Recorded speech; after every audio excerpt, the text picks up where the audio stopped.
21वीं सदी है वो अमेरिका की सदी है और अमेरिका पूरी दुनिया पर अपना अधिकार थोप रहा है, तो ध्यान रखेंगे मौलिक अधिकार कहां से लिया गया है, तो मौलिक अधिकार संयुक्त राज्य अमेरिका से लिया गया है, ठीक है ना। और मौलिक कर्तव्य अर्थात मूल कर्तव्य कहां से, रूस के संविधान से लिया गया है। तो इनमें कंफ्यूजिंग नहीं होना चाहिए।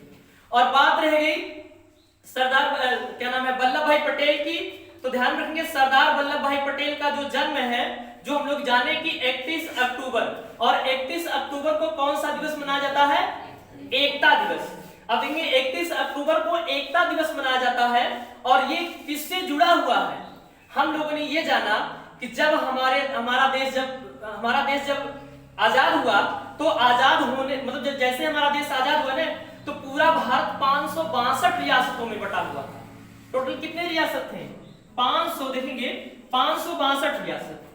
कहने का मतलब ये चीज है कि जब हमारा भारत आजाद हुआ तो 562 रियासत थे, मतलब राजा ही थे, तो उन्हें एकीकृत करने का जिम्मेदारी किसे दिया गया, सरदार वल्लभ भाई पटेल को।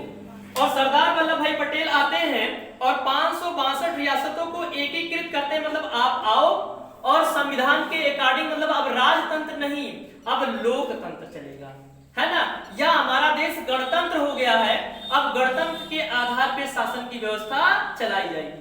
और उन्होंने क्या किया कि 562 रियासतों में से उन्होंने 559 रियासत को, है ना, 559 रियासत को एकीकृत कर दिया और बचे 3 रियासत।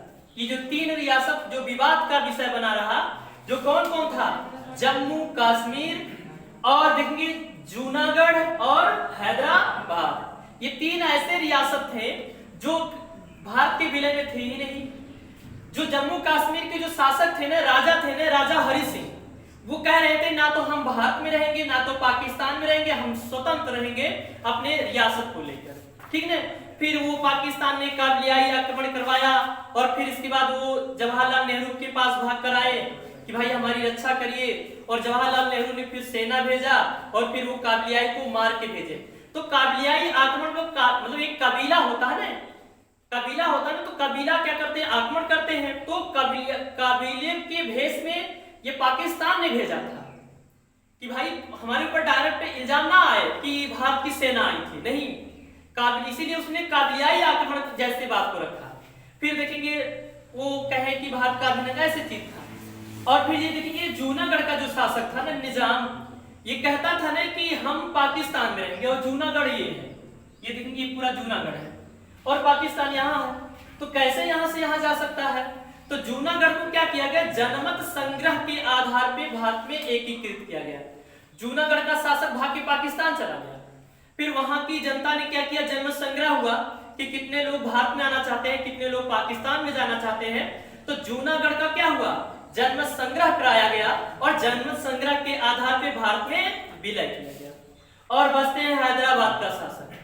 हैदराबाद का शासक कहता है कि मैं एक अपना अलग प्रदेश बना के रहूंगा और बीच में हो, इसलिए यहाँ पर पुलिस कार्रवाई की गई। और कौन सा ऑपरेशन चलाया गया, हाँ, पोलो ऑपरेशन।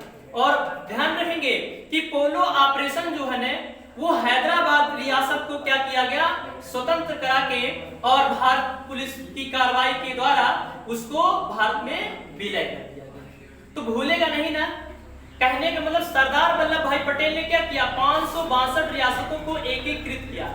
इसीलिए सरदार वल्लभ भाई पटेल को भारत का बिस्मार्क कहा जाता है ना। तो ध्यान रखेंगे भारत का बिस्मार्क किसे कहा जाता है, तो सरदार वल्लभ भाई पटेल को भारत का बिस्मार्क कहा जाता है।